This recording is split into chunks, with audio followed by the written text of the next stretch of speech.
Para mag-convene ang impeachment court, kailangan may sesyon ang Senado. Para manumpa ang impeachment judges, kailangan may sesyon ang Senado. Kung may mangyayari mang aksyon o kaganapan kaugnay nito, yan ay mangyayari sa June 2, pag-resume ng Senado, matapos ang eleksyon. According to former Bayan Muna Representative Nery Colmenares, who was a public prosecutor during the Corona impeachment trial in 2012, senators do not need to be in session for the trial to begin. The impeachment court is not a legislative body. Kung pansinin nyo, pag legislator ka, may oath ka as legislator, di ba? Pero ang mga senador, pag magkaroon na ng impeachment trial, meron silang hiwalay na oath as impeachment judges. Kaya hindi sila sa Senate. Hindi sila dependent ang buhay nila sa Senate. I-suspend muna ang Senate hearings, ang legislative proceedings nila. Lalo na ngayon, wala na silang itatakel na bill. Tapos na ang halos majority ng mga bills nila.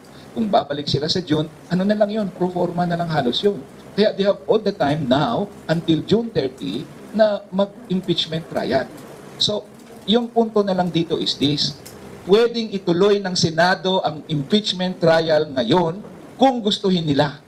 Escudero also says that Duterte's impeachment trial can cross over to the 20th Congress. There's a little bit of confusion over that, with others saying that if the 19th Congress Senate does not finish the trial, the next set of senators will have to start from scratch.